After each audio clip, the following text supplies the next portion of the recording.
if I told you that the generation everyone calls slackers might actually be the secret to solving the biggest workplace crisis of our time? This is Talent Talks, where we explore the conversations that reshape how we think about talent, leadership, and building better workplaces. We're joined by a returning guest, John Little, founder of Winner's Edge Coaching, and we're diving deep into something that's been brewing in workplaces everywhere, the generational divide that's tearing teams apart.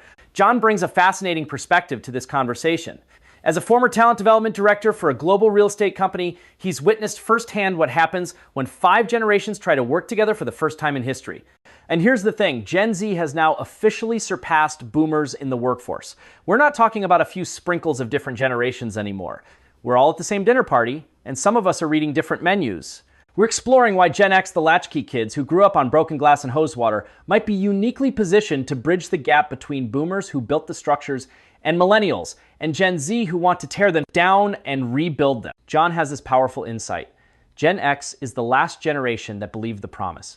The promise that if you go to school, get a job, buy a house, and work hard, everything will work out. That promise is broken now, and it's creating workplace friction that goes way deeper than just communication styles. If you've ever wondered why your team meetings feel like a cultural battlefield, or why some people want hierarchy while others want collaboration, this conversation will give you the historical context and practical solutions you've been missing. Let's dive in. Thank you for joining us this morning on another episode of Talent Talks. I'm your host, Emily Alvarez. I'm very excited about today's episode. Today, we're talking about going a little bit back in time. We're going to talk about generations in the workplace. I'm joined today with our guest, John Little. He's my friend. He's been on the show before. He's back on, and I'm so grateful to have you back. Thank you, John, for joining us this morning on a early Monday morning. Absolutely. I'm really happy to be here, Emily. I'm excited to talk about this topic. Happy to join you once again. Thanks for having me back on the show. Absolutely. John is the founder of the Winner's Edge Coaching, and we are going to get into generations in the workplace. Now, John and I have been kind of having this conversation for a while now, but this episode is really brought to you about rotary phones, latchkey kid drama, general sense that, we've been living in these Slack threads and just kind of winging it for years, but we're giving voice to kind of something that I don't know has been fully articulated, but I know that we have felt it as Gen Xers. Tension in teams, right? Who has the most competence? Who has less competence? We have generations that grew up with dial-up versus Discord. We're going back to kind of people that were not helicoptered, not coddled. And then we have this misunderstanding in the workforce, the biggest generational spread ever of Gen Z all the way up to boomer. But we look at this different style, and I think in order to understand some of this friction between generations in the workforce, which I think anybody that's worked in any faction today understands this, we kind of have to go back in history and time a little bit, and understand these generations a little bit more and kind of what they mean, right? So John, fill us in a little bit about your work with these different generations and what these mean, when we kind of go down the list of them. Yeah, it's been fascinating. So years ago, when I was in a role as a talent development director for a global real estate company, I recognized that we had some really stark differences between the generations in the workplace, and we needed to start having these conversations about it. And so I've done a lot of studying and a lot of research and a lot of teaching around the differences between the 5 dynamic generations that have been, in the workforce and that are in the workforce today. And, we're talking about, boomers, we're talking about Gen X, we're talking about millennials, we're talking about Gen Z, but also a lot of traditionalist values that kind of filter down through all of those different generations. And so this is a really, really fascinating, not only topic, but it's a fascinating time in our history of having not only these generations that are working together, but we're working together in large groupings. So one thing that I learned a couple of weeks ago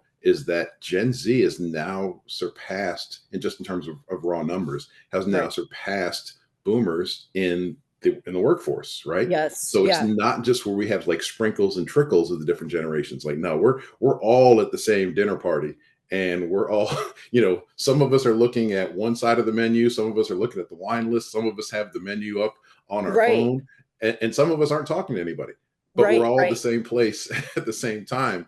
So it's really important for us to figure out how to make this thing work. And that's why I'm super excited about this topic and about us talking about it, because we have our experiences.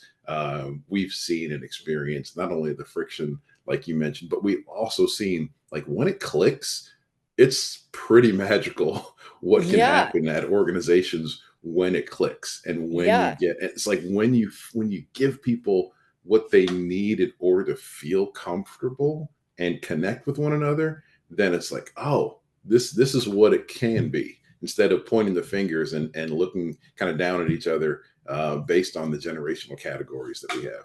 Sure. Yeah. And I love that you said that, because I do believe that, I mean, the majority of problems that we have as a world and society in general are miscommunications and misaligned expectations or values, right? We just Yeah. don't understand, and we don't take the time to understand, which is really culturally what's happening in a lot of organizations. Because we think about culture, a lot of people mistake culture in a company as like the company as a whole is the culture, right? Or the values Right. are the culture of that company. That's not correct. The culture of a company is the people in the company or in the organization. They make Yep. up the culture, because each person has a culture in and of themselves that they represent and bring to the table. And you hope that if you've hired correctly, that those Hmm. people that have those values and that culture that they represent are in alignment with your company values that you have as a company, right? That's the way that's supposed to work, not that the company is the holder of the culture, right? No, the Right. people hold the culture. Yeah.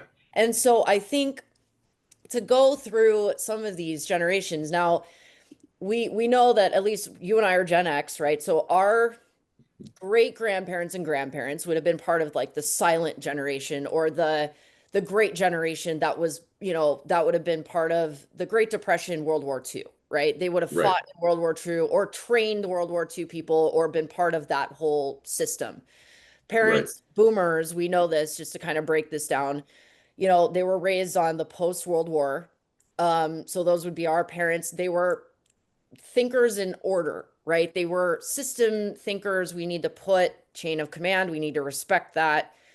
There was a certain level of fear there, though, I think, that came out of that. And if you think about the way companies are built, they're built on stability, which is Right. what, like, boomers are the majority of people that own or operate organizations today in this world. Like, they're mostly older companies that have survived, or, we think about that.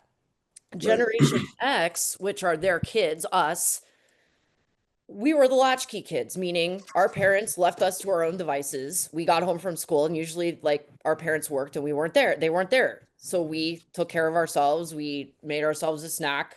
I don't know about you, but I turned on MTV. I wasn't supposed to watch it, but I did. And then Yes. like, maybe went outside and played with the neighbor kids or whatever as an only child. So I didn't have siblings. And then I would do my homework or do whatever I would do until my parents got home. And then we raised the millennials, right, which are our kids, and like, or Gen Z. Actually, mine are Gen Z, but millennials were like my Right. little Hmm. sisters, and then like which were way younger than me, and then Gen Z are my kids. So it's interesting because millennials are like kind of, in my opinion, the ones that are really good with tech. Like, as a Gen X, Yeah. I'm good with tech now, but I had to get there. Like, I wasn't born with the chip, right? I had to like Right. learn. But as far as being collaborative, millennials, they got that gene, right? Yeah. We did something Yeah. right there. And then Gen Z, they're like, I don't know, algorithmic chaos, I would say, in a lot of ways. But it's our fault too, because we raised those kids. So Yeah. we have like accountability there. So in your experience, these are kind of the four main groups we have, right? Hmm. Explain when you have seen these kind of going through the workforce, like what have you seen in these mindsets like that has been so telling? Because I think if you go back into history, it can explain some of this, the way they were raised and how they interpret into cultural company rhythm, let's say. Yeah. I mean, I love how you laid that out because it really, if when we think about it, let's kind of go back to the boomers. Yeah. So, what did boomers create? Well, maybe not create, but really, what did they leverage Champion. the most? Yeah. Yeah, what do they champion? Structure, Right. hierarchy, right? Consistency, processes, and that came from a number of different things, right? Coming out of World War II.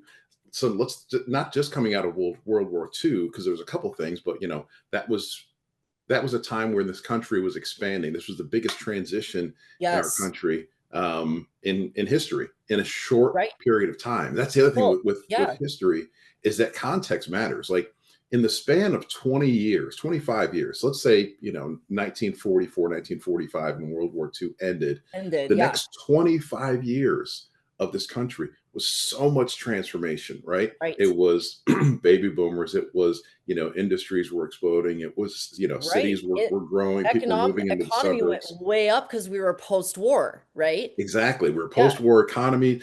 Families, hence the name baby boomers, right? Right. Families went from being like, traditionalist families were tended to be smaller because there weren't Right. really the resources to support large Of families. course. Now, resources were more available. So, and we typically would have a quote unquote traditional family structure where, dad went out to work, mom stayed home to carry the kids, right? That's the way that it was. So you could Right. have a larger family because you had the ability to take care of that. But in the corporate spaces, we saw a lot of the things that were kind of transitioned from a military structure because a lot of people were entering the workforce were returning from the war. So again, 1000%. structure, Hmm. hierarchy, policies, Right. procedures. Right. But we also saw the seeds of innovation in baby boomers Right. because they were also highly competitive. They're Yes. also trying to find what's the next thing. How can I now get my piece of the pie? How can Well, I and now think set about too, things we up? were in a race who can get to the moon the fastest, who can, I mean, Exactly. that's when all of that stuff propelled, right? It was like, who Yep. can be the fastest? Who can beat Russia? Who can beat China? Who can beat, we were like in this like race, right? Yep. It was even Yep. like that during nuclear war. Like it was like who can be the we Who can be got in this propulsion of we have to be number one. Fast, fast, right. fast. Right. And so now what did that create? Right. So that momentum that created more opportunity. But when we created more opportunity, it also created more of a need for people to fill those roles. So now instead of having, dad go off to work, mom stay home with the kids, we started to see both parents going into the workforce and Yep. both parents working full time, which then led as Gen X as we were growing up, right? That led to Right. that latchkey child, that latchkey children. You mentioned, coming home after school, making a snack, watching MTV, same Right. experience. Yeah, yeah. I remember because both of my parents were in education. So both of my parents were, Right. my dad was an assistant principal, my mom was a teacher. So, their school hours were a little different from my school hours because they Sure. still had to work. So Right. I'm coming home in elementary school, 5, 6, 7 years old, letting myself in the house. Like Right.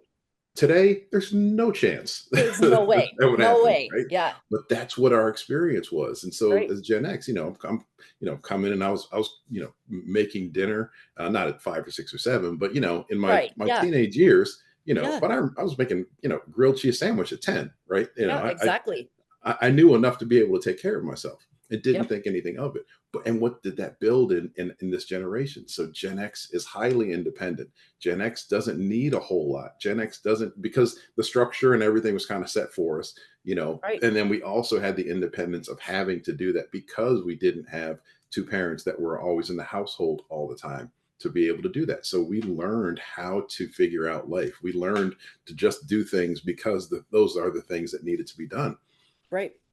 As a result of that, and this is where it's so cyclical, and I love this topic. As a result of a lot of Gen X having that experience, and a lot of kind of tail end boomers as well, having that lived experience, we decided somewhere along the way, like, I don't want that for my kids. Right. So The concept of work-life balance did not exist for boomers. It It did did not not. exist. It was work. It was work It to was pay work for to life. pay for life. Yeah. To Right. afford life and all those kids we just had. Exactly. Yeah. So there was no concept of work-life balance.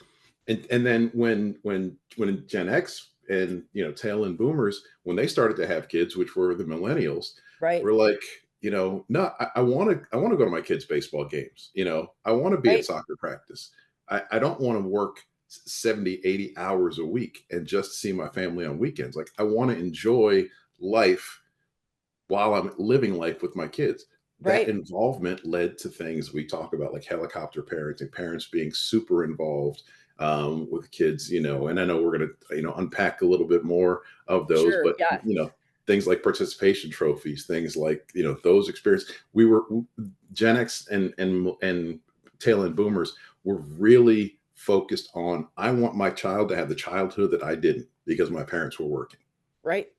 It's not a bad thing. There's no shade No. there, but we understand how those things manifest as they get into, as now millennials got into the workforce. And then millennials and Gen Z, they had such dramatic different lived experiences than us, because even though it was post Cold War, they still saw a lot of turmoil in the world. So Right. meaning has a greater impact.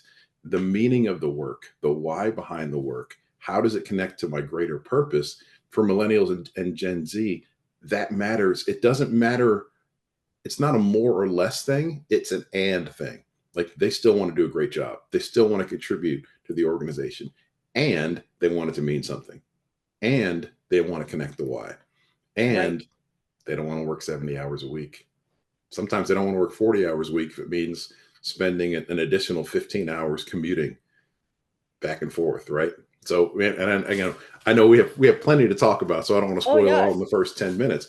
But No, of it's course not. just, But it's no, we have to go through that history. We have to yeah, understand the mindset, right? yep, And how we got to where we are with these different generations and the different decades and the timing of this, because this is no shade to our education system. I know they do what they can, very underfunded, but hmm, they a lot of times we don't teach this in schools, I think, in a way that we can break this type of information down. And I right, know when I've had this conversation with my Gen Z children, my daughters, they're like, I didn't know any of this. I mean, they know obviously about World War II, and they know obviously about communism, and they know about what happened during World War I and World War II, and how the Cold War, and now a little bit about the times that we're in now. But they really don't understand this from a generational perspective, because right, I also believe that with Gen Z, there has been a certain sheltering that has happened from information, or shall I say, accurate information, as hmm, far as like understanding this breakdown, because for the majority of Gen Zers, like my kids' generation, the worst thing that they've really seen thus far in like their generation growing up is the pandemic. Really. right, right, They were not alive during the war. The most hmm, recent wars that we've had. They see the after effects of it, right, but they were not really alive during 9/11 or the immediate after effects when George W. Bush said, "We are declaring war." They were right, not there for those statements and the impact directly after of what happened there. And so I think when Gen Z kind of comes in sometimes, and again, they're allergic to BS, and they want the why. Millennials too, to a degree, they want the why. They want to know. They want a right, detailed outline in video format. Why? Explain it to right, me in a we used to call it PowerPoint. Now it's slide deck. We want a yep, slide deck presentation of why, but they don't understand the context. And then they want to kind of come in and like make drastic changes to things and blow stuff hmm, up and right, create like organized sometimes disorganized chaos and and it creates dissension and, discord in the workplace, not understanding that we have to have that context. But I think we've done a disservice in not providing context, especially when like 70 something percent of Americans get their news sources from social media and believe that to be like what it is. And they're mostly Gen Xers or Gen Z and millennials that are absorbing this, right? Right. Yeah. So again, like they're not getting the full picture of this. And I think that's why we get this like idea that I can just go in and make these sweeping changes and not iterational changes because I think I know, but there's that lost context. Yeah. I think. You hit the exact word. It's context. It's the information is there. The context isn't always there. Right. Right. So we're sitting here in 2025, I turned 55 later this month. For all intents and purposes, it doesn't seem like that I have a close connection to the post World War II chaos that existed in our country as our country was growing and coming together. Right. That's a Right. crazy thing to think about, especially today with what we see and how how fractured of a society we are. Let's just call it for what it is. Right. But like our country came together during the civil rights era. It came together Yeah. through the protests. It came together through, good people who were willing to work together for a better country, right? So, my lived experience has been one after that. But my dad grew up in Jim Crow. Yes. My dad grew up in Delaware, Yeah. right? Like we're not talking about Mississippi, Alabama. My dad grew up in Delaware But still, under Jim Crow, right? But that's still yeah. I'm one generation removed from that, right? Yeah. So why I say that is I work with a lot of millennials, with a lot of folks who are, Gen Z, and they don't always get that we're that close historically to some major things that happened. And it took time for those things to happen. It took time for things to change. It took time for society to change. And you also mentioned kind of the experience that Gen Z is having, right? Where their Right. biggest kind of life crisis has been the pandemic. And certainly, that was an awful time. 1000%. It also was in, again, historical context. We haven't seen that, but in the US, we had gone taking it back to the Korean War, World War II, Vietnam. Like my entire life up until the past 4 years, we've been involved in some form of Some sort of military conflict, like well, yeah. directly involved, not Yes. tangentially involved like But we are on the now. fringe. Right. It No. could get involved at any second. It's Right. like we're pushing the envelope. Right. Yeah. Right. But I mean, between, Operation Desert Storm, Operation Desert Shield, the Cold War, like Right. all of those things were so prevalent.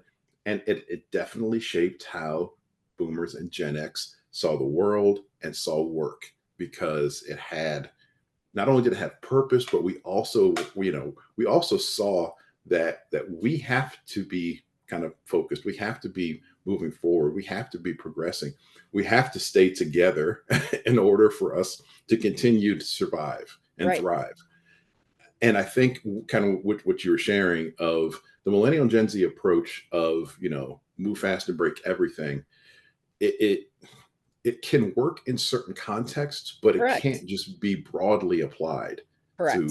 to the way that we do things. It can't be broadly applied to the way that they approach work and the way that they lead, because it's going to create more, like, we're in a generation and we're in a time of information and misinformation. Again, we'll call it a buck. We'll call it for what it is. Other generations have come from a place where we have looked at certain institutions like we grew up with, Walter Cronkite, David Brinkley, Right. Peter Jennings. We Yep. grew up with trusted sources of information that, while we Right. didn't always agree, we at least were working off of the same information to draw our perspectives from. When we're now in Exactly. a space where social media is driving the conversation, and the levers that are being pulled in social media are pulling us in one direction or another, and not towards each other, but away from each other. That's where it's important for us to be able to lean into the different generations for not only experience but context, and be Right. able to filter, like, okay, what's real, what's not, and then how can we use what's real, how can we recognize what's not, in order for us to have the right conversations, so that way we can make better decisions. Yeah. I love that. And I totally agree with that. I think the old saying or the old adage, cooler heads prevail, comes Hmm. to mind. You know, um, we do live in this time, and I believe this, where there's this sense of just overreaction to a lot of Yes. stuff. It's the pendulum effect, right? It's one extreme or the other, and then it just never settles in the middle. Right. But I think, we run into some pretty significant problems when we go back to the ethos of this on work, right? In the workplace and Hmm. challenges there. We run into some pretty significant problems if we don't correct these communication gaps and these misunderstandings, these misfires of communication with each other. Um, and I think what it comes down to is the same conversation that we have pretty much any given time there is a problem, is that communication is king, and the willingness to come to the table and have a dialogue that is meaningful and respectful, where both parties feel that they're being listened to, not just heard and seen, but Hmm. listened to, and that we can find some sort of common ground that exists. It is possible. But what that's going to take is, and I believe this, and I know this is kind of the ethos of this podcast, is that Gen X has the ability uniquely in this equation Yes. Yeah. to be the, we'll call it the Cracker Jacks box decoder ring for leadership. And the only reason I say that is I was just at Sherm, Utah, of like a few weeks ago, and I was sitting next to Jeremy, our head of product. He's one of my dearest friends. I worked with him for a long time, and they had Uh-huh. Cracker Jacks at the convention. I go, I really hope there's a prize in here, and I'm like digging through it, and it's like a little. Yeah. It's like a sticker of the Cracker Jacks guy. And I was like, this sucks. I'm like, remember when there used to be decoder rings, and he's like 10 years younger than me? And I'm like, no, you wouldn't remember You don't that. Like, remember. but like, yeah, I mean, we kind of are like the Cracker Jacks decoder ring of of like these generations, because if you think about Yeah. it, we have seen Mhm. more than any other generation. I mean, not boomers, right? They've seen a lot too. But for whatever reason, I mean, I love boomers, my parents' generation, but like they're getting to be at the point where like they're like tired, and they don't want to be involved in these types of conversations anymore, because it's like, and I don't blame them. They're like, this is a mess. I need Right. my time with you people. Like you all effed this up, so like good luck, right? Uh-huh. And And they also, you know, not that, go ahead, yeah. sorry, not to interrupt, but they also, they've done this, they feel like they've done this already, Yeah, that's what I because mean. They're like, because we did our time. right, because they're the generation that when Gen X was coming into the workforce, and Gen X wanted that work-life balance, Yeah, they're the generation that labeled boomers are the generation that labeled Gen X as slackers, right. right? Right. Which, because generations will consistently shade the following generations, For but they sure. labeled us slackers Right. for wanting that work-life balance. So they're like, we've already had to do this. Right. We already had to accommodate one whole generation not Right. wanting to come in and be Right. like, all work all the time. Yeah. you know Now Yeah. we got to do this again. So sorry, Emily, And I just had now to throw a toss that damn in there. pandemic into the mix, where we had to like give everybody the opportunity to work from home, and now we're asking them to come back to the office and they don't want to. Hmm. But yet we haven't done anything to improve the office. We haven't done anything to improve. I mean, I don't know why. Right. Come on, guys. Like, Yeah, really? And slapping an extra coat of paint on the walls and putting like, a kombucha machine in the break room is not going to bring your people back to the that's office. Like, not it. let's be clear. Like, you're not going to be able to Right. tick a bunch of boxes your way out of this situation. Right. So basically, yeah, I believe that that is exactly what you said. They've done their time. They're like, I did this. I accommodated you guys once. Now we have millennials and Gen Z that also want the work-life balance, but they can also be relatively demanding in what they want, right? We've kind of Hmm. given, again, that pendulum effect. We've given people a lot of slack and a lot of like accommodation, but again, this is in response, right? Everything in extreme is a response to another extreme. So now what we have Absolutely. in the workforce is like the pendulum is doing this and nobody's happy that just wants to be here, right? No, Because it's never just about being here. It's no. trying to And also accommodate. Yeah. when And it's doing so, all this, we're just getting more and more dizzy and more because seasick. Those of us yes, that just want to sit here, right? We're all like, exactly. could you just pick a lane? Because like I'm getting car sick back here, Right. But I think at this point, that's why I believe Gen X has the ability because we are the stoic ones, right? We're the ones that are Right. like, can we just like be like a little bit like logical about this? Can we Right. just be a little pragmatic about this? Because, like, and we're a little sarcastic in our delivery usually, Hmm. because, like, frankly, we were raised on, like you said at one time, I love this and I stole it, hose water. And I think you said broken glass. I don't know that I was broken glass, but I was cut a lot as a kid. So I had a lot of stitches. Yeah. So there was broken glass in there. But I mean, like pop rocks and, trying Uh-huh. to chug soda, like wondering if our insides were going to explode. Like we were that generation. Right. So We were the generation that, yeah, I say, yeah, I joke that I grew up playing on broken glass and hose water. Like yeah, quite literally, yeah, I quite literally grew up playing sandlot baseball and yeah. sandlot football on a grass field behind an active warehouse. There Okay, was, yeah. So you and literally were on broken glass. Yeah, I mean, that's how, but that's what it was. be home for dinner. Like Yeah. that's basically what it was. Come home before the And streetlights come on.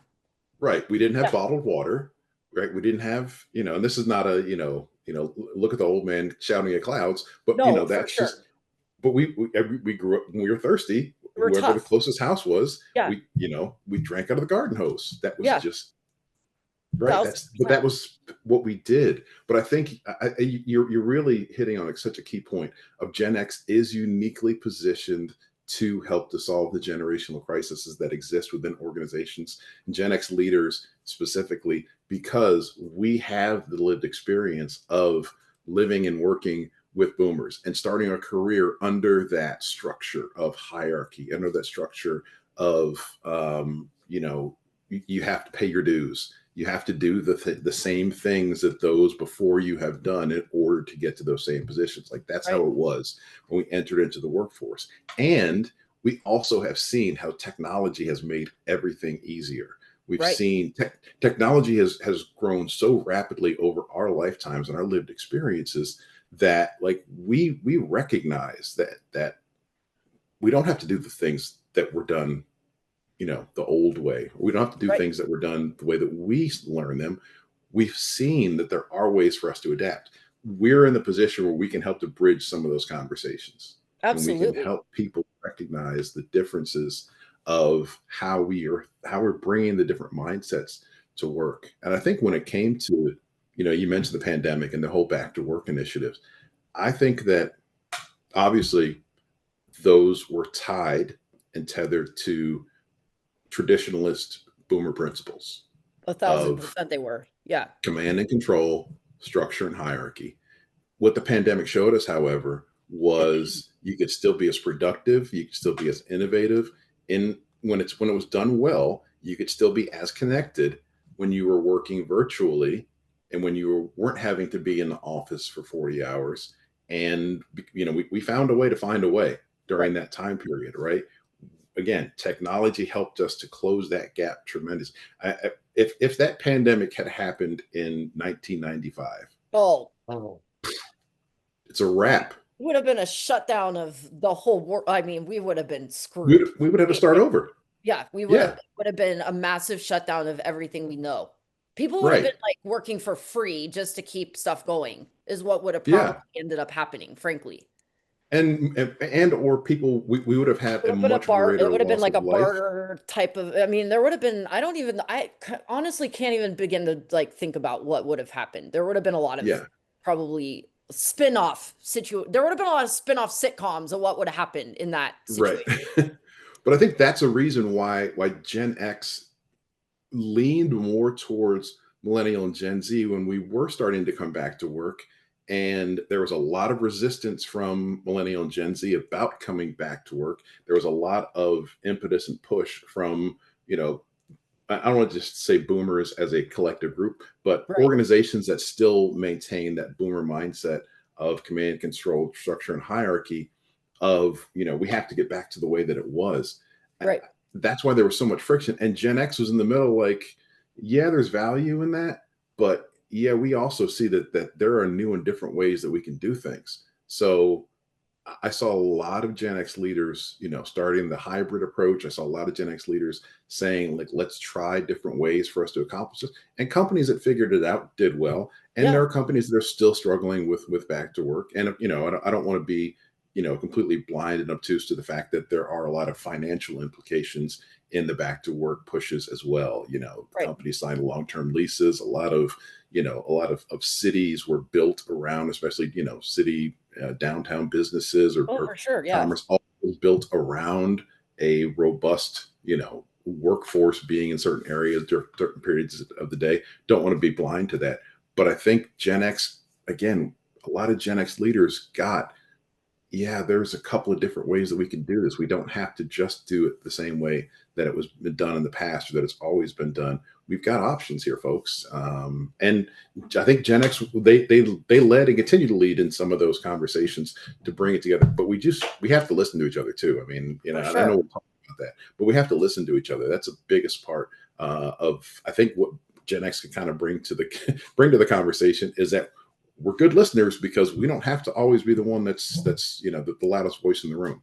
Right. Well, and I think that that's a great point. And I think I'm noticing this, at least in my circle of people I communicate with. Most of us are Gen X, right? And just Mhm. because of the age, I think, of when we grew up, but and where we're at maybe professionally in our careers, like most of my friends are between, I would say, the ages of like 40 and maybe 65, right? And I would say that the majority of us, maybe this is just my circle, but I feel like the majority of Gen X people I know kind of tend to operate a little bit less out of ego. I don't know why that is. Maybe just in general, I've noticed that, but and Mhm. not everybody, right? I'm not making a Right. sweeping generalization. That's why I said within my circle of people that I know. But I do notice that in a lot of Gen X people, they tend to be a little bit more reasonable when it comes to like having a conversation or sitting down and being open to talking about ideas. A little less quick to like react, right? Yeah. Or quick to like we tend to be more, let me sit and like think on that for a minute. Um, Mhm. I think what you're talking about though is understanding that we need to have generational empathy. And Yes. that, along with understanding, like you brought up tech, which we're going to get into. Obviously, I'm in AI and I work in tech, and everybody knows that. But, um, you know, this pandemic specifically, because we had tech, was the only reason that we stayed afloat, I believe. I And agree. Yeah. um, when I was at the company I was at during the pandemic, fortunately, we were all set up to work remotely prior to the pandemic. We had team Mhm. members that were not all in the same city or state or whatever. And so we were all already working remote. So it didn't as deeply impact us from the perspective of like, oh, I've got to now learn how to use Zoom and I've got to learn how to use chats and I've got to learn how to do this and do that because we already were doing that prior and we already had a good culture based on remote work because we were used to working that way.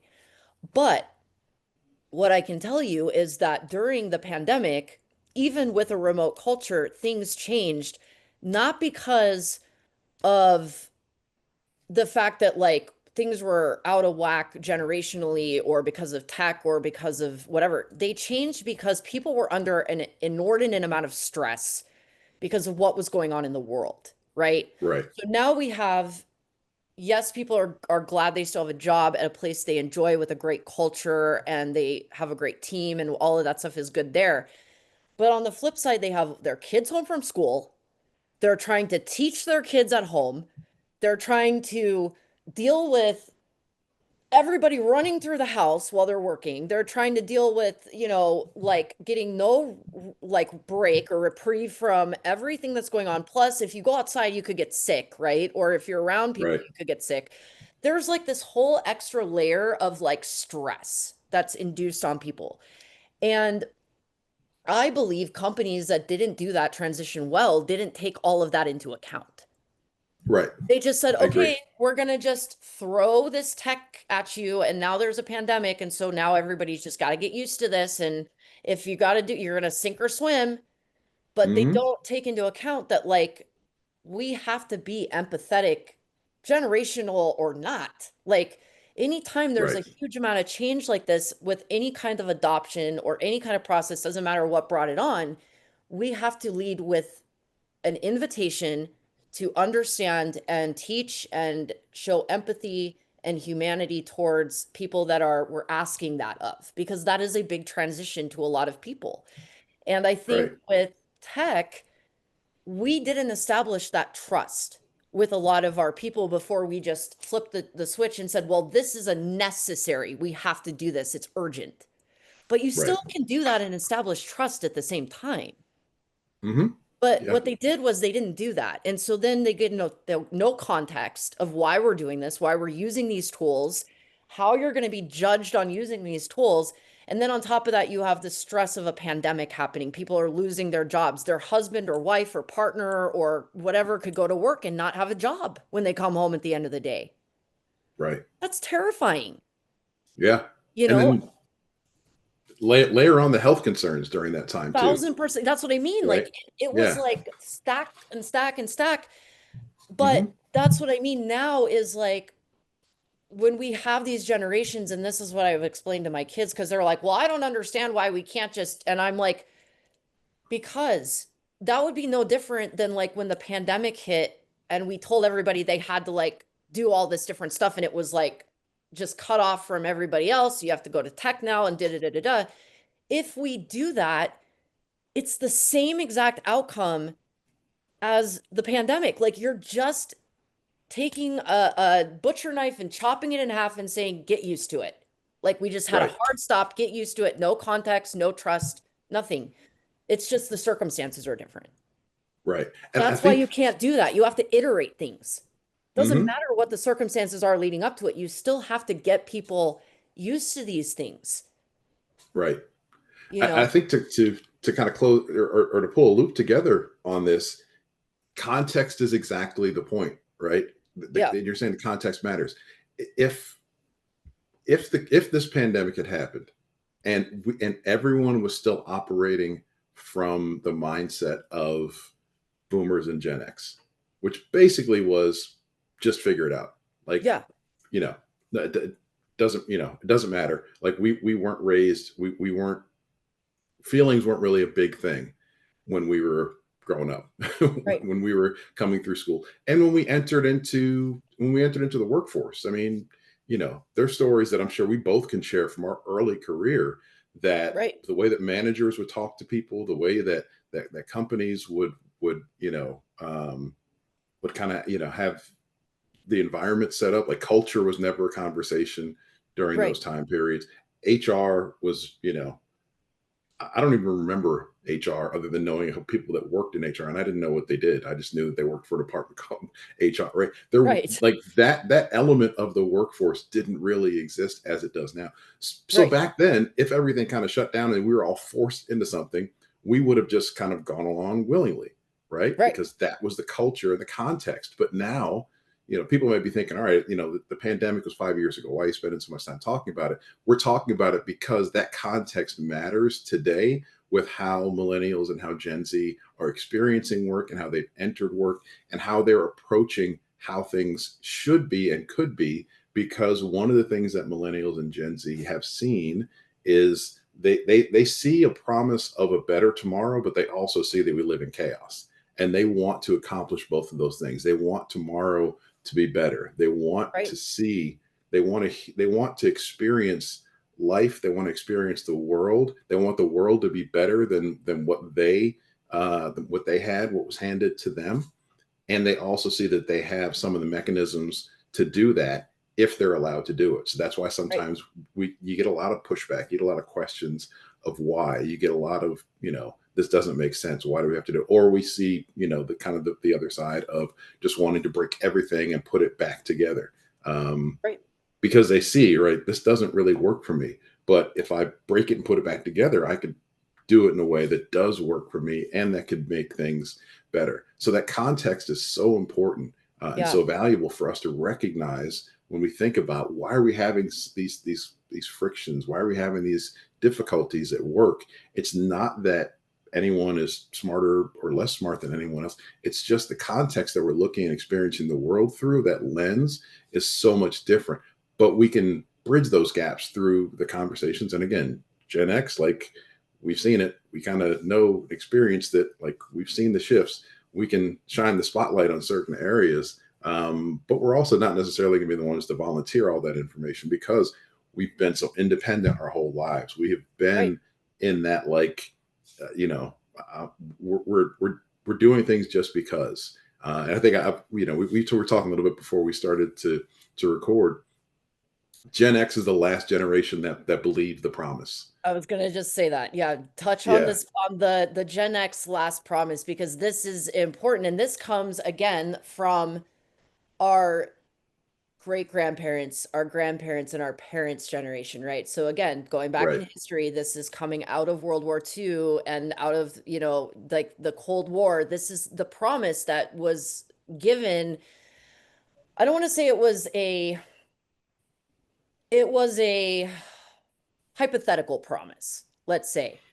Yeah. It wasn't like anybody said, this is going to be a promise to you, but it was in essence, it kind of was a promise from like Yeah. JFK and like a number of all other politicians. JFK was kind of actually the one that was like, this is what I have a vision for this country. And I think that was kind of where this promise came from. If I look back in history, we look Mm-hmm. at the end, we look at civil rights movement, right? Which, by the way, Right. civil rights movement actually benefited white women more than anybody else in this country.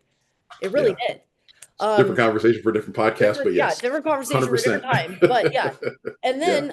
then we have JFK, right? And I think JFK was kind of the one that like had this vision for the promise. So talk about that, because that's very important. Yeah. I mean, the promise of the theoretical American dream, right? Yes. And as I was growing up, as you were growing up, the promise or the plan or the structure was go to high school, go to college, get a job, get married, have your family with 2.5 kids, a dog and a picket fence and a house. And then life works out for you on the back end because you'll be able to retire with the gold watch and the pension, and life will be beautiful. Yeah, and you get Social Security at the end of all that And too, by the way. exactly right. You get Social Security for that too.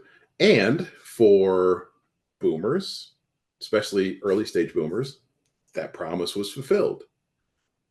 And because that promise was fulfilled, and we saw some of those promises as Gen X growing up, we bought into the promise. Right. Right. And then for a large part of our lived experience, we were still buying into that promise until we started to see that that promise had some really big foundational cracks in it, and that not everybody was buying into that same promise. And as that was happening, millennials were starting to grow up. Millennials were starting to see and experience the world. Millennials were starting to see, yeah, like, my family is struggling. Like, I'm Right. seeing the world, it's in chaos. I'm seeing us being involved in military conflicts. I'm seeing iconic global tragic events in my backyard. Like, I don't believe any of this anymore. I don't, I don't believe that this promise is going to happen. And Right. then, and at the same time, technology was emerging, the internet. We live in a really distinct pre-digital and digital world, right? Yeah. Yeah. Pre-digital, our experience to the world was books and stories. Right. Post-digital, our experience of the world was in real time. So once the internet really connected the world together, everyone's saying, well, no, that promise that you say, that may work for some, but it doesn't work for most, and it certainly might not work for me. And so that's why we see that the need for the why, right? People will always ask, well, why are, millennials and Gen Z, they have so many questions. Like they why matters so much to them, and I don't understand. It's Right. because they haven't bought into the promise that we didn't have that why. Our why was Yeah. because, you Well, and know. they didn't have, well, because they haven't grown up with that same sense of understanding of like they've recognized, how do I put this? They've recognized that same hierarchy, ladder, succession mentality that we've had for Hmm. so many years doesn't work anymore. It And doesn't. at least they're demanding it doesn't work anymore, right? They're like, we need to get Hmm. rid of this. They're demanding that, and they're the future. Right. So we have to be like aware of that they're the future. So we have to take some responsibility if we want to help shape what that looks like, which I do. I know you have kids, I have kids. I care about my legacy. I care about future generations. I care about what happens, whether we stay on this planet or not, which is a whole other conversation too. But, Right. I mean, we as people in this world now have the ability to have influence on how we shape, right? And that Right. comes through empathy and through grace and through communication and understanding exactly what we're talking about today. And that this promise doesn't hold the same water in the same, even remotely the same jug that it used to. And Right. so we have to be okay with admitting that this is not necessarily the status quo anymore and be open to that. But there is, like I said, there's a middle ground. We just have to get out of this extremist mentality Yeah. and create better habits and better rhythms that are not based out of like traumas and all of these other things. Like we're kind of in, I was hoping coming out of the pandemic that a lot of people would like kind of hit the reset button mentally and say Hmm. like, okay, now that we've had this like horrific situation, like what's really important to us, and maybe we need to reevaluate like what we're doing. If we were doing things like now, this is the opportunity like to hit the reset button in my company and say like, you know what, all the crap we were doing, all this shit that we were doing for years, like it's not working anymore. So now's our opportunity to kind of like rewrite. Like we can choose our new next adventure, right? Hmm. Yeah. A lot of them And didn't I think do. some did, but a lot Some didn't. did, some did for Hmm. sure, but a lot did not. And you factor in AI now into this conversation, and now we have a technology that's asking people to move so much faster. Right. And they don't understand. It's actually, well, they think it's asking them to move faster. The technology is not actually moving them to asking them to move faster. It's the mentality of like that same race to get to the moon first. It's Right. like who can get to be the best at all of this stuff first. And then we don't see those iterations take place. And then we see problems like we have with ethics problems and bias issues and all of these stuff because no one stopped and said, is this a good idea? No, let's just Right. create mass chaos because that's what we do now. You Right. know, it's absurd. And we have to laugh at it a little bit because it's absurd, but at the same time, Yeah. it's terrifying. And I think we have to like bring that back. So as we kind of close up, John, tell me about, we'll end on something positive. What do you think are the secrets that companies can take away from this as far as like working with generations, Gen X in particular? What do you think are the most strategic things that people can do today?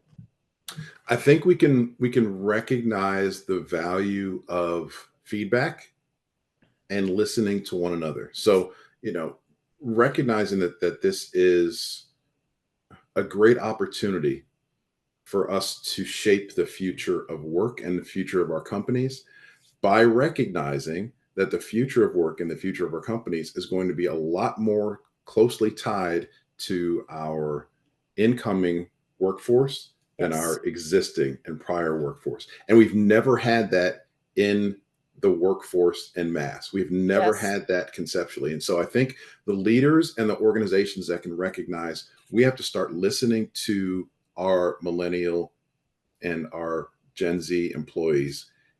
We need to start listening to our customers because our customers are telling us Yeah. where they want us to be and how they want us to do work.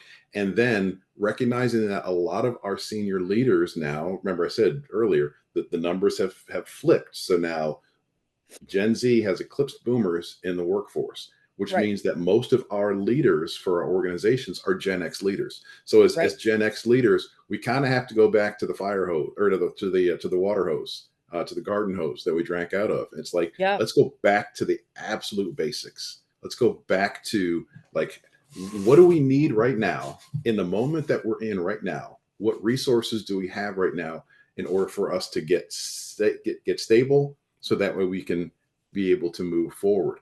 I think some of the things that as a leader of an organization, I would really want to bring down the temperature of a lot of the conversations by having Yeah. more conversations. And that sounds crazy, right? No, it doesn't at all.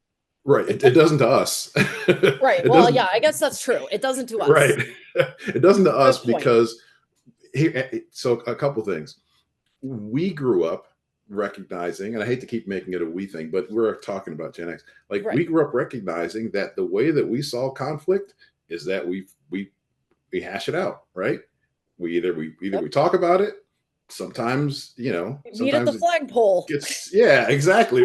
We'll meet you after school, and Yeah. everyone will sit around and watch us Right. settle our differences, right? And no one had any means to record it back then either. Correct. And how did we solve things? We solve things with these. We solve Right. things with our hands and with our minds. Again, Right. different conversations for a different podcast. But what I think the lessons there are is we need to find a way to have those conversations again. And I think the Gen X is positioned to be able to facilitate those conversations. And I want to give this nugget to your audience. Yes. We make the decision when it comes to conflict. We make the decision, do we want to have a conversation or a confrontation? Yes. Yep. Whether we make that decision consciously or subconsciously, we are making that decision. So that's my challenge to the Gen X leaders because we have the tools. We are equipped to do this because we've been doing this our whole lives. Make the conscious choice to have a conversation instead of confrontations. Because Love that. what do we know? We know that our hardwiring sometimes from our boomer backgrounds, because competition, intensity, speed, achievement, those things will lead to confrontation because somebody has to win in all of those areas. Yes. Yep. We And someone know has to for our- lose. and someone has to lose. That's even more important. Someone has to lose. Right. For our millennials and for our Gen Z, they don't like confrontation because they have never had to deal with adversity in a way that's right in their face where they've had to be able to figure things out on the fly because we've helicopter parent. Again, it's our fault. Yes. It's our responsibility. We did this because we Yes. shielded them from having to have some of those difficult experiences in childhood. That's where participation trophies came from because, Right. we didn't want little Johnny to feel like he lost because he did his best. That's all well and good. That doesn't teach little Johnny how to deal with adversity. Or rejection for that matter. Or rejection, right? So we have to be that bridge. And as Gen X, we are uniquely equipped to do that. We have the skills, we have the ability, we have the experience. We just have to be able to leverage it. And we have to be patient enough to say, we want to bring people into the room, have those conversations. We want to listen to each other and learn from each other because that's the way that we're going to be able to move forward. That's the way we're going to be able to get the progress that we want because we're going forward. Like we're not going backwards. We're not going back to a time where technology wasn't the thing. We're not going back to a time where people didn't want results. We're not going back to a time also where people have to pay their dues in the same way that we did. Like I think, Right. and again, AI, I know that's your backyard, that's your sweet spot. But I think one of the things that AI has done that I don't know that a lot of companies have grasped yet, and I see it especially in the HR space where people are concerned, is HR going to take my job? I mean, is AI going to take my job? AI isn't going to take your job, but if you don't adapt to using and learning how to leverage AI to do your Yes. job different and better, Yes. then guess what? Someone else will, while you're expecting them to pay their dues and do the things the way that you did them all this time. AI is shrinking the paying your dues to nanoseconds Yes. because now Yep. I can get 20 years of experience in a prompt. Right. Well, and again, and that's again where like we have to be extremely communicative with each other because yes, you can get 20 years of experience in a prompt. However, if Mhm. you don't have critical thinking abilities, which Right. a lot of these younger generations are lacking, again, our fault Hmm. because we started handing children cell phones with Google on them at like age 4. Yes. They don't know how to critically think. And so they'll get an answer in AI and assume, oh, this is 20 years of the right experience. Might Right. not be. It might not be. And if you don't Hmm. have the context to know that that's not right, you have no means to call it out because the AI ain't going to do it for you, my friend. No. Got to know to question it, which is where Gen Z and millennials are great. They're great questioners, but they're Hmm. not great critical thinkers. No. And that's Gen where Gen X Z has to are be able to. great critical, or Gen X are great critical thinkers. Right. So put those two together, you have a super brain. Why Absolutely. are And we not taking advantage of that? that's exactly it. Is that we have to, I think we're not taking advantage of it because we're too busy doing this. Yeah. We're too busy pointing Hush your fingers cat. at one another. Yes. Yes. We're so busy pointing fingers at one another that we don't realize that the answer House really lies in the middle, in and it us. really lies in us coming Yeah. together. And again, taking it back to the theme, like Gen X, like we are the Dakota ring, like we Yeah. are the cheat code, like we're able to see these worlds and see the best of both worlds and bring it together. We just have to have the opportunities to do so. We have to Yeah. be, not only positioned to do so, but we sometimes have to be willing to lead that charge and lead those conversations as well. But it's about bringing the right mindset to it and getting away from the judgment, taking some ownership that yes, a lot of the things that we see that we may not understand or appreciate in millennials and Gen Z, we created that. So let's take the ownership of that. I Yep. shared with you, I was in a meeting of senior leaders who were millennial bashing years ago. And it was Yeah. like all the things you're complaining about, these are all the behaviors that you created and that And you nurtured reinforced. and reinforced, right, their entire childhood. Why do we expect it to be different when they get to the workforce? But we also have that responsibility to give the historical insights and Yes. experience and knowledge, that the institutional knowledge that we carry. It's important for us to give that to millennials and Gen Z because they're not getting it elsewhere. They're not seeing it reflected other places, and we just want to shine the light on it for them Yeah. and say, hey, yes, that's great, and I want you to think about this too, right? That is where, again, that's where that magic happens when we're able to be in that space. And it's not a really a direct line, but all of the things that we've talked about here, Emily, like it's still kind of all emotional intelligence and EQ. 1000% it is. Yeah, It's it you is. know It getting out really of your is. own way and getting into someone else's space Yeah. and being curious and asking questions and learning and recognizing that we're so much closer than we are apart. We have more similarities than we do differences at the end of the Always. day. Always. Because we're Always. human. We look at Yeah. each other as human first. That's the biggest similarity that we have that we know we have. And that's the most important similarity we have at the end of the day, Right. right, is that we're Right. human. Right. So I think that's a great note to end this on. We ended on a positive one. I hope this podcast made you laugh a little bit. If you groaned a little bit, we're sorry, but but Truth yeah, I hurts mean, sometimes. we're rethinking this intergenerational exchange that happens, right? And I think if you're the middle child of the workplace, the Gen X, like we are, like you definitely, this resonated with you in some degree. I know it did. So keep talking to each other and keep communicating. And John Little, everybody, super glad to have you here. Would love to have you back again. We always have the best Anytime. conversations. Winner's Edge Coaching.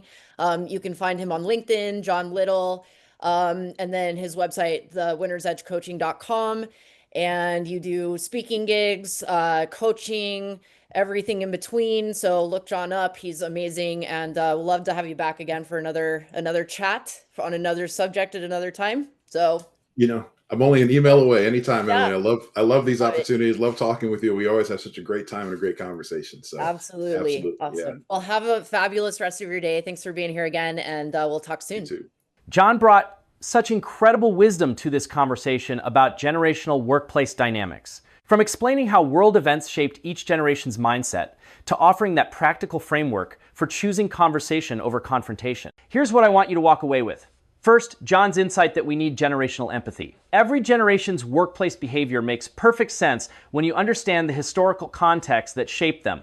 Boomers created structure because they came out of World War II. Gen X became independent because both parents were working. Millennials and Gen Z question everything because they've seen the promise break down. Second, that powerful choice John highlighted. We make the decision, do we want to have a conversation or a confrontation? As leaders, especially Gen X leaders who are now running most organizations, we have the tools to facilitate these conversations. We've lived and worked under boomer structures, and we've seen how technology can transform everything. And third, his warning about AI. AI isn't going to take your job, but someone using AI will. The generational dynamics we're dealing with now are only going to intensify as technology continues to accelerate change. As John said, we're so much closer than we are apart. We're all human first, and that's our most important similarity. You can find John Little on LinkedIn and at the Winner's Edge Coaching.com, where he offers speaking, coaching, and leadership development. If this episode helped you understand the generational dynamics in your workplace, share it with someone who needs this perspective. And leave us a review. It helps other leaders find these essential conversations. Thanks for listening to Talent Talks.